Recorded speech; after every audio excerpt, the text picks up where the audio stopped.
my day. Cause these memories of her won't go away. Hello. Hi. So I can't Ready ka na? Ready na po. May kasama ka? She was a pretty little liar. Si Justine. Ganda mo ah. Kahit mainit, fresh ka pa rin. Hindi na. So ano, sobrang init. Ready ka na? Punta tayo kay mama mo. Excited na ako. Namimiss ko na sila. Miss mo na sila mo? Eh ako. Di mo ako na-miss? Tagal rin tayo hindi nagkita ah. Mas miss. Ako kasi ano eh, mas na-miss kita kasi medyo matagal din tayo walang vlog. Pag tayo ni, nila Insan, di ba nagba-vlog? Na-miss ko yun. Tsaka mas na-miss kita. Pansin ko, Joy, masyadong maingay dito sa inyo, sa labas. Kasi maraming, politiko. Buti hindi ka napupuyat. At buti nakapag-focus ka sa pag-aaral. Hindi naman. Hindi naman. Hindi naman masyadong miss ko. Hindi naman. Hindi ka naman nai-istorbo. Kasi pag medyo naingay, gusto mo, dalhin kita sa tahimik na lugar. Doon ka mag-aral. Anyway, tara na. Tara po. Medyo malayo pa ang biyahe natin. Hawakan mo na yung kamay ko. Kapit kamay tayo. Kasi malayo ang biyahe natin. Pinto ako, di mo na sila. Nakalimutan mo na, hinawakan ko na yung kamay mo.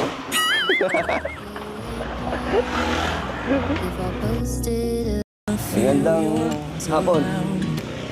Nasa ka, Joy? Nay, ito na pala yung matagal niyang pinapabigay sa inyo. Ito dapat sabihin din sa'yo. Ano daw? Kasi di dapat ako lang yung nakakaalam. Hindi naman, Nay. Wala. Ano daw? Si Joy daw po may sasabihin. Hindi ako ikaw. Sasabihin ka. Ano, Nay? Ano pong nakikita niyo po ba sa amin ni Joy? Ako naman, maayos na nakikita ko sa inyo, sa panin niyo. Wala namang problema. Ayos naman po. Wala namang problema. Wala namang mga... Basta yung tiwala lang ng bawat isa, yun ang huwag ninyong aalisin. Respeto, yan ang kailangan ninyo. Hindi naman po nawawala yun.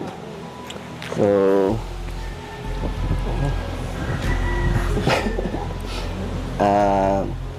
ano kasi na, medyo kami ni Joyanna na. Di ba, na 9 months na rin po in Banjoy. Tapos, di naman po namin na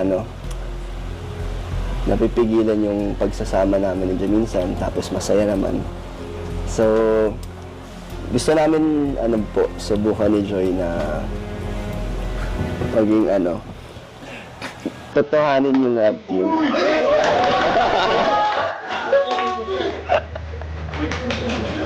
Hindi, ano naman. Yan ang parati kong tinatanong sa kanya. Ano po? Yan ang parati kong tinatanong sa kanya. Sabi ko na, kayo na yata ni Dan. Sabi niya, ma, hindi pa ma. Sabi niya sa akin. Pag kami na ma, magsasabi ako sa iyo, magpapaalam ako sa iyo. Parati namin tinatanong niya yung sinasabi. Kaya sabi ko sa mga, pag namin ko yung pag-aaral, huwag mababay. So, ayun nga na pinapaalam po namin ni Joy na na, Pwede na.